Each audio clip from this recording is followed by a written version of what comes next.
নমস্কার, আমি দেবপ্রসাদ গাইন চলে এলাম আপনাদের সামনে সেই সিএএ নিয়ে কিছু কথা বলার জন্যে।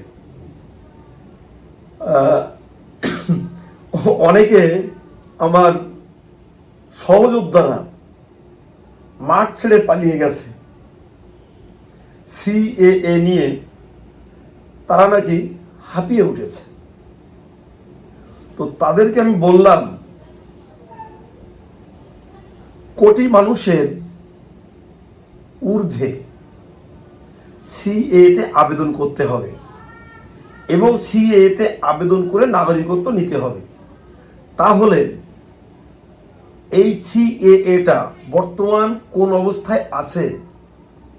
বর্তমান মনে করি ধরি যে সিএটা এখান থেকে শুরু হয়ে এই অবধি যেতে হবে। তো এখন সবে একটা ডট, পেনের একটা ডট পড়েছে, এইটা দাগ দিয়ে টানতে টানতে টানতে টানতে মাথা পর্যন্ত যেতে হবে। এতটা সময় বাকি আছে, এতটা মানুষ এখনো সিএএ করার বাকি।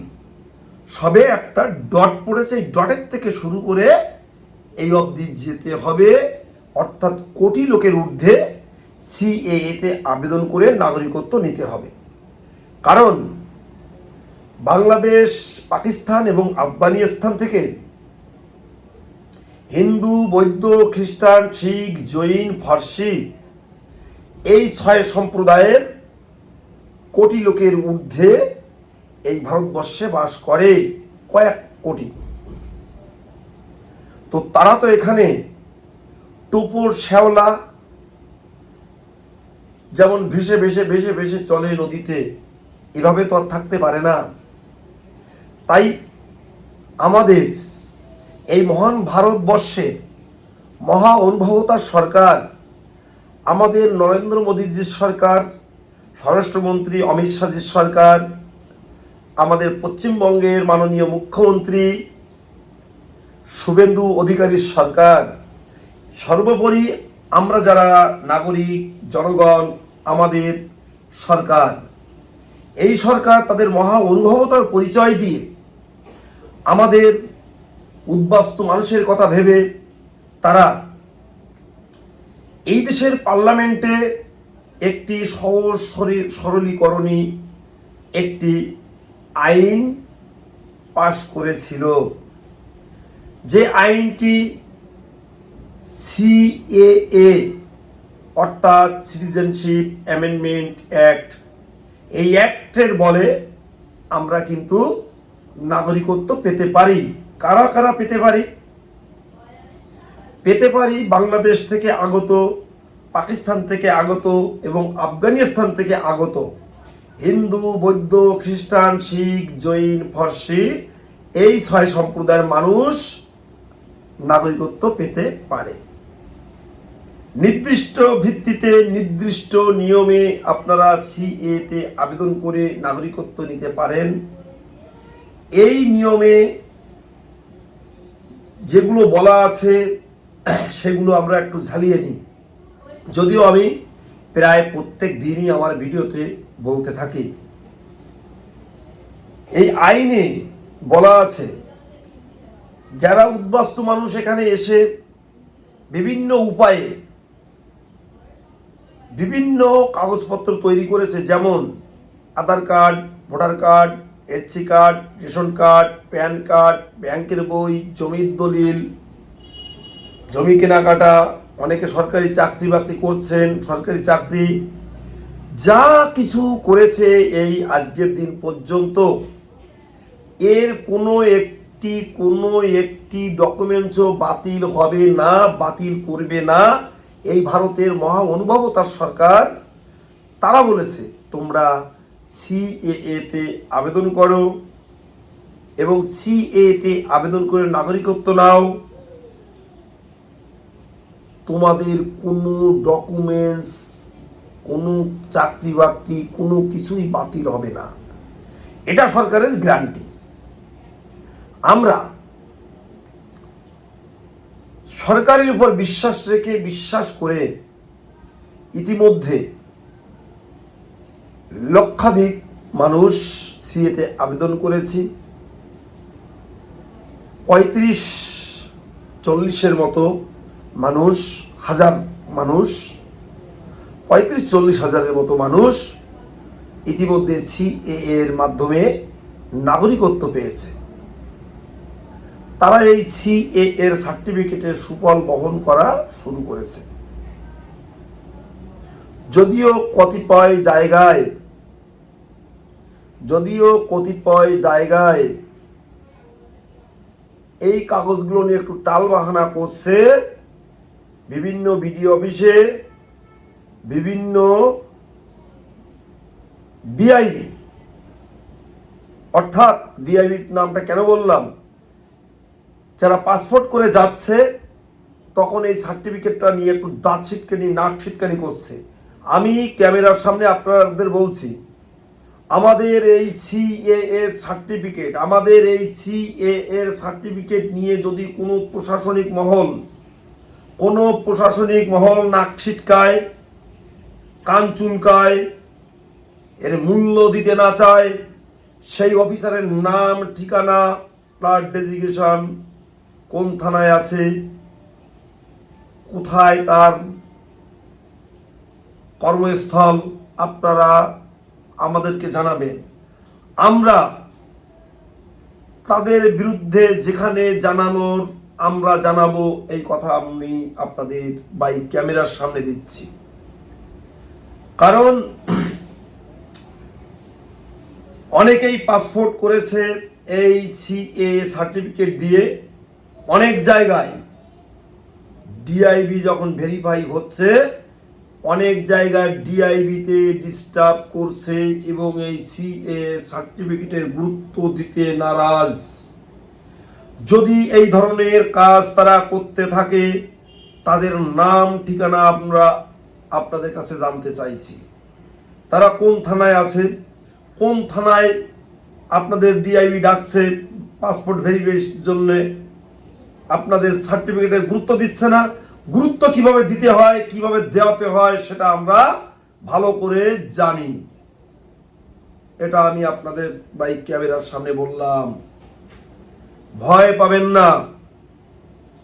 অনেক ক্ষেত্রে বিডিও অফিসে গেলে বিডিও একটু কান চুলকাচ্ছে, একটু নাক ছিটকাচ্ছে, গা চুলকাচ্ছে, বলছে আমাদের কাছে এমন কোনো ইনফরমেশন নেই যে এই দিয়ে ভোটার তালিকায় নাম উঠানো যাবে। এদের সার্টিফিকেটগুলো ভেরিফাই হওয়া দরকার। এরা আদৌ লেখাপড়া শিখে ওই চেয়ারে বসেছে কিনা। এসআইয়ের সময় স্পষ্টভাবে কিন্তু তাদের নির্দেশ দেওয়া ছিল। মুখ্য নির্বাচন কমিশনার বলেছিল যে সিএএ এর মাধ্যমে যারা নাগরিকত্ব পেয়েছে তাদের সিএ সার্টিফিকেট নিতে হবে, তাদের নাম থাকবে, তাদের নাম উঠবে। সিএর সার্টিফিকেটের গুরুত্ব যদি এরা দিতে না চায়, এখনো যদি ছেঁড়াচটির গন্ধ শুকে চলতে চায়, এখনো যদি ওই ছেঁড়া চটিখানা ছেড়ে চলতে চায়, তাদেরকে কিন্তু আমরা ছাড় দিয়ে কথা বলবো না, আপনারাও বলবেন না। কারণ তাদের 3-4খানা সিংহ যায়নি যে তারা আমাদের গুঁতো দিয়ে চিৎকার করে ফেলে দেবে। আর একটা কথা, যদি নদিয়া ডিস্ট্রিক্টের কোনো মানুষ আমার এই বক্তব্য শুনে থাকেন, তাদেরকে বলবো, যারা দুই নেতৃত্ব স্তরে কেউ শুনে থাকেন,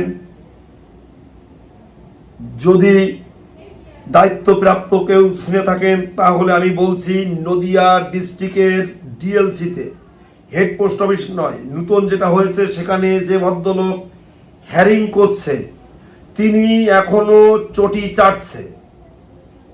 প্রত্যেকটা মানুষের সাথে খুব বাজে ব্যবহার করছে। আমার কাছে অনেকগুলো রেকর্ডিং আছে, আমি আমার গুরু কবি অসীম সরকারের কাছে আমি পাঠাবো, যে কি ধরনের বেয়াদবি করছে এই নূতন ডিএলসি যেটা হয়েছে কৃষ্ণনগরে।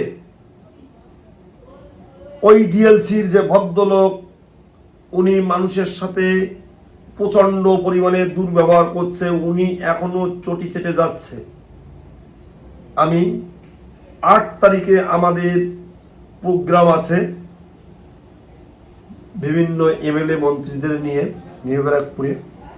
এই প্রোগ্রাম 8 তারিখে হয়ে যাওয়ার পর 10 তারিখে আমি এই কথাগুলো নিয়ে নদিয়াতে যাব। গৌতম দা আছেন উদ্বাস্তু ছেলের কনভেনার, গৌতম দার সাথেও মোটামুটি আলোচনা হয়েছে এবং গুরুকবি অসীম সরকারের সাথেও আমি ব্যাপারটি এখান থেকে দিন 10 আগে একবার আলোচনা করে এসেছিলাম এবং 10 তারিখে আমি আর একবার যাব, গিয়ে বিস্তারিত আলোচনা করে ওই ডিএলসিতে যদি সম্ভব হয় গুরুকবিকে নিয়ে আমরা যাব। আমরা অত সহজে মাঠ ছেড়ে ঘরে উঠে যাব না। একজন উদ্বাস্তু মানুষের স্বার্থ যদি ব্যাঘাত ঘটে, সিএ এর সার্টিফিকেট যদি কোনো অফিস আদালত মান্যতা দিতে না চায়, যে অবধি দৌড়ানোর আমরা সেই অবধি দৌড়াবো। দৌড় আমাদের থামবে না। আমরা বীরের জাতি, বীর বাঙালি। আমরা সেই জাতি যে জাতি মায়ের ভাষা কেড়ে নিতে চেয়েছিল ওই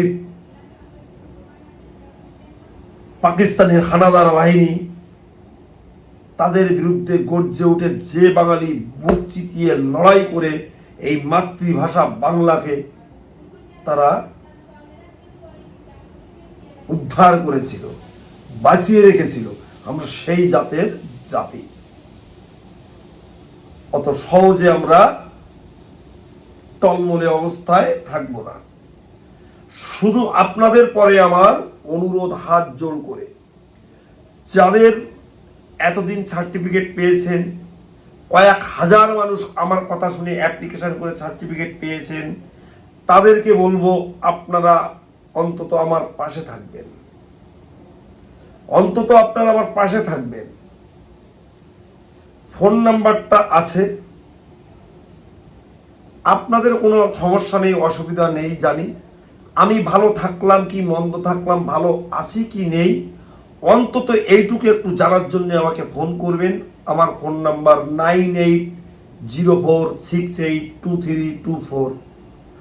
আপনাদের সমস্যার কথা তো প্রত্যেক দিন, প্রত্যেকটা সেকেন্ড, প্রত্যেকটা মুহূর্ত আমি শুনি, কিন্তু আমারও তো কিছু সমস্যা থাকে। সেই সমস্যাগুলো যদি আপনাদের বলি, আপনারা শুনে অন্তত 2-5টা কথা বলতে পারেন। এবং আমাদের যে বিভিন্ন প্রোগ্রামগুলো হয় উদ্বাস্তুদের নিয়ে, অন্তত সেই প্রোগ্রামগুলোতে যদি আপনারা একটু আসেন, তাহলে আমরা বড় মোটামুটি আনন্দিত হই। আমার বন্ধুবার ঝন্টু আছে বারাসাত, আমরা খুব শীঘ্রই যারা এই সিএ এর মাধ্যমে সার্টিফিকেট পেয়েছে তাদের নিয়ে একটা সার্টিফিকেটের মিলন মেলা করার চেষ্টা করছি, খুব শীঘ্রই করব। তো সার্টিফিকেট মিলন মেলা, সিএএ সার্টিফিকেট মিলন মেলায় আপনাদের আমরা সাদরে আমন্ত্রণ করব। অবশ্যই আপনারা আসবেন। সেই দিনটা আমরা 2-1 দিনের মধ্যে আপনাদের বলবো, আপনারা মাথায় রাখবেন এবং আসার চেষ্টা করবেন। যাই হোক বন্ধুরা, প্রত্যেক দিন আমি তো আসি এই আপনাদের সামনে সিএএ নিয়ে বলতে। অনেকে অখুশি হন, অনেকে আবল তাবল কমেন্টস করেন, জানি তারা অনেকেই পাকিস্তানের বীর্যধারী, অনেকেই এখানে দিদিমণির চটি চাটা, অনেকে তার পটিও চেটেছেন।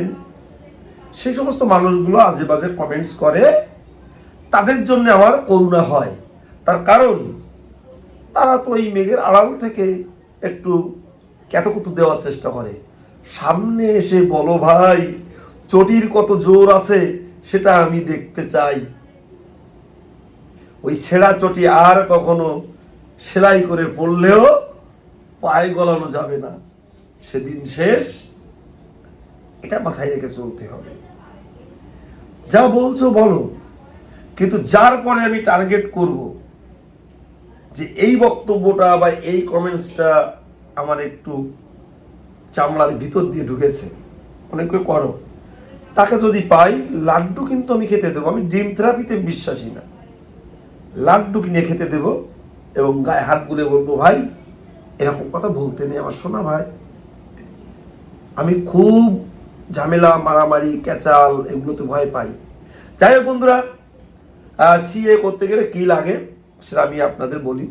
সিএএ করতে গেলে আপনি 2014 সালের 31শে ডিসেম্বরের ভিতরে ঢুকেছেন, তার একটি প্রমাণ্য নথি, যেমন Aadhaar card, voter card, ration card, PAN card, ব্যাংকের বই, জমির দলিল ইত্যাদি ইত্যাদি। আর এখানে একটি ধর্মীয় সার্টিফিকেট আর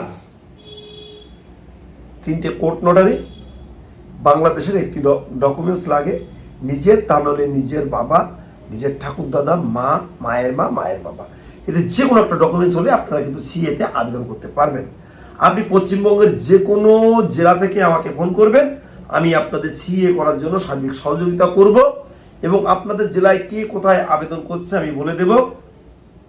আর ভারতবর্ষের যে কোনো রাজ্য থেকে আমাকে ফোন করবেন, আমি আপনাদের সিএতে আবেদন করার সার্বিক সহযোগিতা করব। এই কথা আমি আপনাদের দিয়ে আজকের মতো আমার বক্তব্য শেষ করব। তার আগে শহর, বন্দর, গ্রামগঞ্জে আমার যে সমস্ত দর্শক শ্রোতা বন্ধুরা আমার এই বক্তব্য প্রত্যেক দিন মন দিয়ে শোনো, তাদেরকেও বলবো আমার এই চ্যানেলের বক্তব্য শেয়ার করে দেশ ও দেশের বাইরের লোককে দেখার সুযোগ করে দিও এবং যারা নতুন দেখছো তারা চ্যানেলটিকে সাবস্ক্রাইব করে দিও। আমার পূজনীয় বয়োজ্যেষ্ঠদের চরণে রইল আমার প্রণাম।